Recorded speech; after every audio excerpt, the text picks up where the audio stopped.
Hey there folks, welcome to Spectrum Pulse. We talk about music, movies, art, and culture.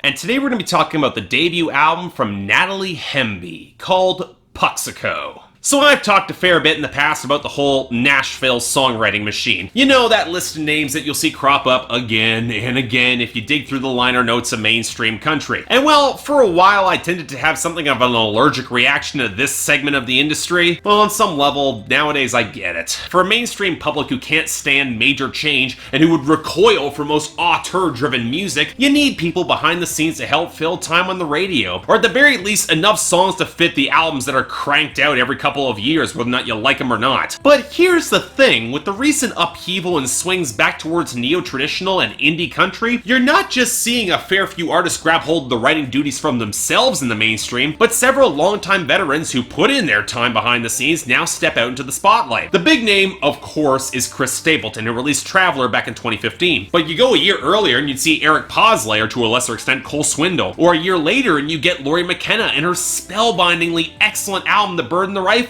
And now, one of the newest artists to step into the forefront is Natalie Hemby, most well known for her affiliation with Miranda Lambert, Sunny Sweeney, Little Big Town, and a fair few of the more contemplative, adult contemporary, or often borderline experimental side of the Nashville sound that came in the aftermath of bro country. And while there are a few duds on her list of songs that she's written, there's also a fair amount of quality, which left me intrigued enough to check out her independent debut album Puxico, named for her grandfather's hometown in Missouri. And I wasn't really sure what to expect. Normally, songwriters who have worked behind the scenes for a while before going solo are not the most striking performers, but that's where writing can do a lot of the heavy lifting, and I got no qualms of that whatsoever. Hell, more often than not, I actually kind of prefer it. So, okay, what did we find in Puxico? Well, we got the sort of conceptual debut that was generally pleasantly enjoyable. The sort of album so committed to capturing a very specific mood and feel and sense of place that it can become pretty damn engrossing when you really dig into it. Now, I'd hesitate to call it a great album. I think there are a couple missteps that hold it back from really resonating as deeply as I wanted to, but not only is it very close, especially for a debut project, I can definitely see this album connecting with its target audience a lot more strongly. I can see a lot of people really loving this. And I want to start off with the themes and tones on this album, mostly because so much of this record's resonance comes from that sense of place and time, namely the sort of isolated small town you'd inevitably see scattered across the United States, particularly in the South. These are towns where everything seems to run a little slower, a little heavier, a little rough and dirty around the edges, where nothing quite seems to change except when everything seems to change. The most common metaphors and symbols on this album are circular, like Ferris wheels. Everything is just coming back around. A certain lingering sense of eternity where the same stories are told and retold and never forgotten.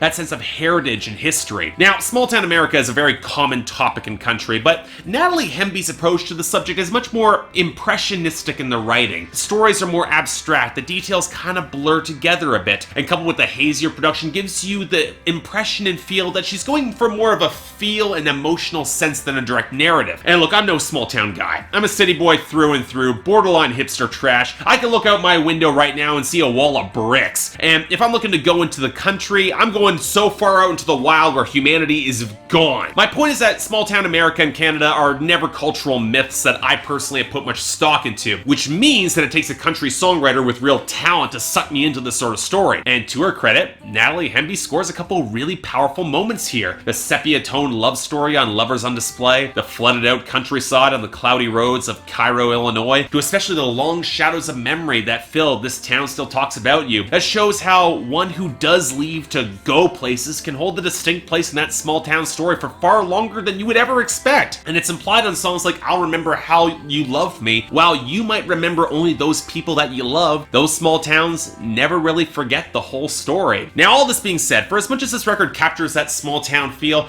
I wish that it did a little more with it, as a few songs here can feel a little underdeveloped and a tad insular. It's not exactly a great thing this album starts off with Time-Honored Tradition, the most traditional song here, which highlights how people just don't quite understand and appreciate small town life. And songs like Warren and Ferris feel a little basic in their overall ideas. Points where this record could say more more and strangely doesn't. And I'm not asking for the sort of incisive commentary that Casey Musgraves delivers about small-town America, but what holds the writing back here from what Brandy Clark or Laurie McKenna are delivering is a lack of a fuller sense of scope. For sure, there is some of that wistful melancholy at the history in the margins, but why not flesh it out, or aim for modern framing that makes the juxtaposition all the more sharper, put it in a modern context and show what that means to feel out of time. Now granted, when you take a look at the production instrumentation, I'm not at all surprised she doesn't go in that direction, most because Natalie Hemby is aiming for a blurrier, slightly weathered style in her pickups that doesn't really even have sharp edges. Whenever she's singing, there's multi-track and your touches of reverb to smooth and deepen the richness in her vocal tone. The liquid acoustic guitar tones are layered to build and accentuate the melodies in the pedal steel, the hints of organ and electric smolder, with the squeals of the strums letting this record a ton of really rich, warm texture and a surprising amount of gentle groove on songs like Lovers on Display, the deeper royal of I'll Remember How You Love Me with accents of piano on that song, and especially with the breezier guitar layering on Return. Hell, if Case Lang Vers does not cover Return at some point, I will be amazed, because with the tight vocal layering, the lingering blend of guitar texture, and the phenomenal hook, Natalie Hemby's really got a knack for these subtly brilliant melodic hooks on songs like Grand Restoration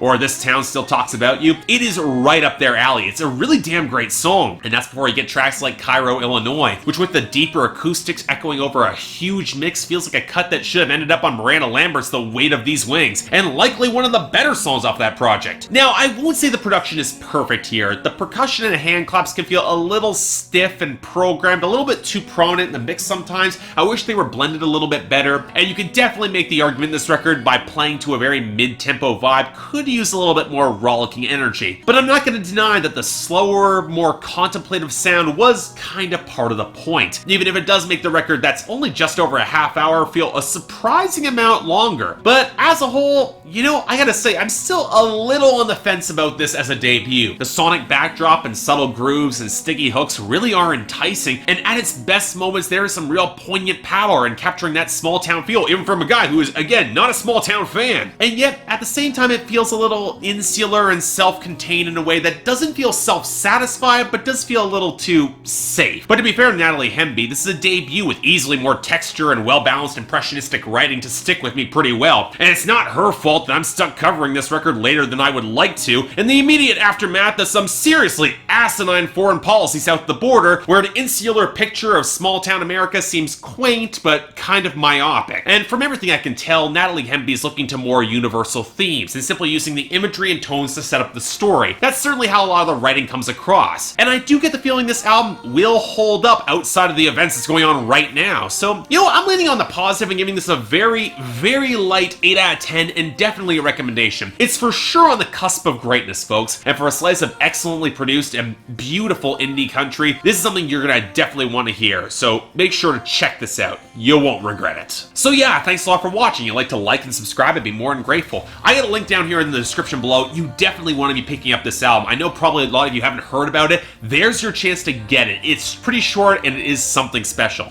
And I got the poll up here, so for all you guys who have your additional opinions on where you think this debut falls, poll's right there. Be happy to hear it.